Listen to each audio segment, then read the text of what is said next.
Halo sahabat, jumpa lagi di ruang cerita dan motivasi pada sesi video kali ini, oke?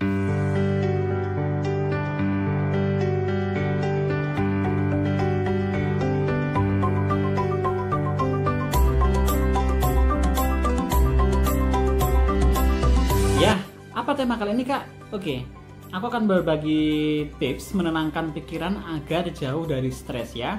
Tidak tenang, gugup, dan panik merupakan perasaan yang wajar ya dialami semua orang dan bisa diatasi dengan memahami beberapa cara atau tips yang akan aku bagikan di sesi kali ini. Siap ya? Yang baru gabung boleh subscribe dulu, like, comment, dan share juga bunyikan tanda loncengnya ya, agar ada berbagai tips terbaru bisa kalian tonton di channel ini. Oke, ya? Oke. Sebenarnya ada beberapa macam ya. Jadi penyebab dari hal-hal yang demikian, menjadi gugup, tidak tenang. Jadi mungkin saat kita akan menghadapi wawancara kerja, mungkin berkenalan dengan orang baru, atau lagi ada masalah, atau paniknya tuh karena hal-hal yang lain ya. Mungkin karena gugup mau show atau mau tampil di depan umum, atau mungkin di public area, atau berhadapan dengan orang banyak, mungkin membawakan seminar atau presentasi, dan mungkin baca pidato, baca puisi bagi kalian yang masih sekolah ya, atau biasanya gugup akan hal yang lain. Ayo kita bahas satu persatu, mudah-mudahan bermanfaat ya. Oke, meski cemas dianggap biasa, namun jangan biarkan ya perasaan ini muncul berlarut-larut, sebab bisa menurunkan semangat dan kepercayaan diri tentunya kawan. Jadi tentu kalau sudah begitu, performance kita ya dan produktivitas akan terganggu begitu ya. Nah, ketika kepanikan melanda, mungkin rasanya akan susah ya untuk meredakan atau mengontrol emosi, benar nggak? Siapa yang suka panik? Siapa yang suka gugup? Di sini ada. Nah, baik. Padahal sebenarnya kita bisa mengendalikan perasaan tidak tenang ini ya dengan cara yang cukup efektif ya. Kuncinya ada pada diri kita sendiri, dengan membiasakan diri memusatkan perhatian pada hal yang positif ya, jadi agar pikiran kita menjadi tenang. Jadi hilangkan hal yang negatif ya. Dengan pikiran yang tenang dijamin bisa mengurangi stres dan cemas. Jadi buang dulu pikir perasaan negatif, terus berandai-andai yang tidak baik. Nah, itu ukuran ya. Oke, langsung saja ya, aku akan share ke teman-teman sekalian apa aja sih yang harus kita lakukan. Baik, yang pertama mungkin cobalah kita untuk menganggap bahwa segala kecemasan itu sebagai persepsi saja ya, bukan fakta. Nah, sebenarnya ketika cemas, pikiran sedang berusaha melindungi diri dengan memprediksi kemungkinan-kemungkinan yang mungkin saja terjadi. Jadi antisipasif ya namanya ya, antisipasif begitu. Namun hanya karena sesuatu hal yang bakal terjadi, mungkin kita jadi was-was, jadi ketar-ketir gitu ya. Kalau orang Jawa bilang ketar-ketir, jadi panik ya. Calm down. Jadi kita harus tetap tenang ya. Nah, kadang hanya karena sesuatu hal yang mungkin bisa terjadi, nah tidak berarti kecemasan itu akan terwujud menjadi nyata ya, akan jadi kenyataan. Tetap fokus, berpikir positif dan optimis begitu ya. Oke, kemudian berhenti tenggelam dalam pikiran yang kacau. Jadi saat dilanda cemas, pikiran negatif yang muncul dalam benak kita akan mengacaukan pikiran kita. Jadi usahakan untuk mencoba mengalihkan perhatian dengan melakukan aktivitas yang menyenangkan, seperti mendengarkan musik, mungkin berlibur, membaca buku, memasak, atau menyalurkan hobi-hobi lain, yaitu sebagai kayak treatment ya, treatment kita untuk meminimalisir bahkan menghilangkan kecemasan tadi. Atau mungkin sedang banyak pikiran, banyak masalah, galau, gelisah, galau dan merana dan sebagainya, hilangkan dulu. Kita mungkin bisa piknik dulu, kumpul dengan keluarga, teman-teman, kita makan bareng atau refreshing bareng. Zaman sekarang tuh istilahnya healing bareng gitu kan, bisa ya kita agendakan untuk melakukan hal-hal demikian ya. Baik, yang kemudian fokus pada pengalaman yang positif. Jadi ketika kalut, pikiran akan mengarang cerita atau membayangkan, berimajinasi hal-hal yang tak karuan, termasuk negatif thinking tadi ya. Padahal ini hanyalah asumsi ya, akibat kecemasan dirasakan. Yakin bahwa kita itu tidak akan mengalami hal tersebut, itu tidak benar ya. Jadi terkadang pikiran kita bisa oleh pengalaman negatif masa lalu. Nah, kita tidak perlu mengingat-ingat kembali dong pengalaman yang lalu yang buruk, negatif, membuat mental down nanti akhirnya. Jadi supaya kita bisa tetap pikiran positif dan terhindar dari cemas ya, kita tetap keep fokus ya. Kemudian apa? Menenangkan pikiran yang kacau dengan memperluas pandangan. Jadi seringkali berfokus terlalu sempit pada aspek-aspek yang mengancam daripada melihat keseluruhan permasalahan. Nah, kecemasan membuat pikiran kita bereaksi dan fokus pada ancaman langsung tanpa mempertimbangkan konteks yang lebih luas.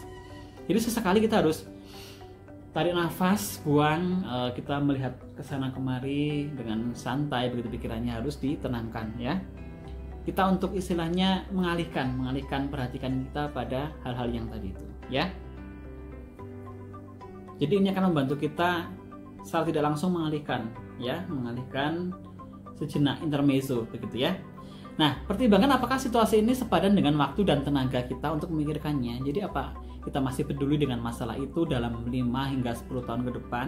Jadi jika tidak ya kurangi rasa kekhawatiran itu ya. Keep positif yang jelas ya. Kemudian bangkit dan bergerak maju.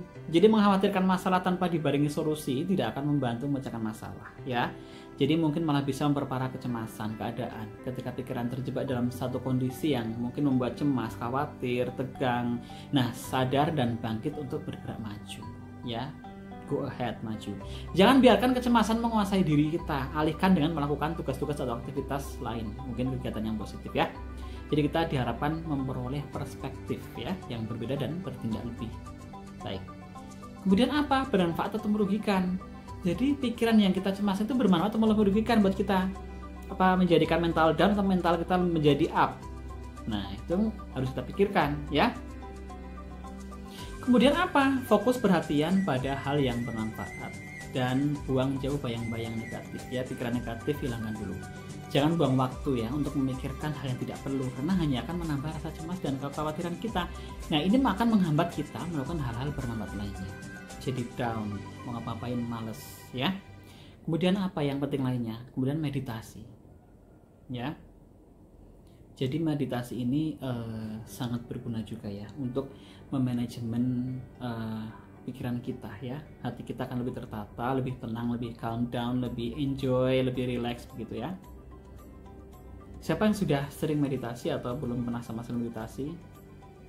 Jadi kita harus mulai membiasakan diri mulai sekarang ya. Sesekali meditasi atau yoga, bahkan mendengar musik relaksasi, atau yang lain mungkin kayak olahraga ya, kayak jalan cepat mungkin tiap pagi, atau aerobik mungkin ya. Sesekali seperti itu. Kita kan menjadikan treatment ya, istilahnya perawatan agar kita lebih bisa memanajemen pikiran kita ya. Jadi meditasi juga penting ya. Kemudian apa? Gaya hidup nih. Nah, ini kadang-kadang penting juga. Kita harus mengatur tetap pola makan kita. Jadi jangan asal-asalan makan apa-apa dimakan, overeating ya. Jadi over makannya, apa-apa kalap dimakan. Kemudian pola tidur kita. Nah, itu penting juga untuk kesehatan kita. Pikiran jadi kacau kalau kurang tidur, jadi berakibat ngefek ke kesehatan yang lain juga. Ini penting juga. Jadi kalian harus pertimbangkan juga pola istirahat kalian tiap malamnya. Harus istirahat cukup paling enggak 7-8 jam ya. Minum air putih yang banyak juga. Rajin rajin merelaksasi diri dan pikiran kita ya. Sebelum tidur ya tentunya, agar relax dulu, lupakan hal-hal negatif, baru kita kan bisa tidur dengan nyenyak dan istirahat cukup. Paginya kita bangun segar ya. Oke, itu saja mungkin ya tips-tips dari aku untuk tema pada sesi kali ini. Nah, kan harus mulai mencobanya ya, benar-benar bermanfaat dan kedepannya akan menjadi lebih baik. Kita tidak akan lagi sering cemas, sering kalut, khawatir, dan berpikiran yang enggak-enggak ya. Jadi sebenarnya apa Kak? Belum aku sebut tadi ya. Manfaat meditasi itu apa? Nah, salah satu manfaat meditasi ini adalah mengendalikan rasa cemas. Nah, meditasi merupakan proses mengosongkan pikiran dengan memfokuskan pada sesuatu yang spesifik. Tempat, mungkin kalimat, warna, dan sebagainya. Mulailah dengan duduk berlutut atau berbaring dengan posisi yang nyaman dan pusatkan pikiran kita, bisa sambil berdoa ya mungkin, sambil membayangkan hal spesifik telah ditentukan. Jadi hal-hal yang telah ditentukan dengan mikir apa harus fokus. Mungkin akan butuh waktu lebih dari 10 menit ya untuk benar-benar mengosongkan pikiran kita. Enjoy aja, calm down ya. Harus relax, tarik nafas, buang gitu. Banyak manfaat bila rutin melakukan meditasi ya, antara lain mengurangi stres, mungkin mengontrol rasa cemas, meningkatkan kualitas tidur, meningkatkan sistem imun, melawan kecanduan, menurunkan tekanan darah, dan memperkuat daya ingat kita. Nah, dengan melakukan beberapa hal yang tadi, ini akan bermanfaat untuk menenangkan pikiran kita ya. Setidaknya akan membantu hati dan pikiran kita jauh dari stres. Selamat mencobanya kawan-kawan. Mudah-mudahan bermanfaat. Sampai jumpa di video berikutnya lebih menarik lagi. Jangan lupa ya, jangan sampai ketinggalan di video berikutnya. Terima kasih, thanks for watching. See you on the next video. Bye-bye.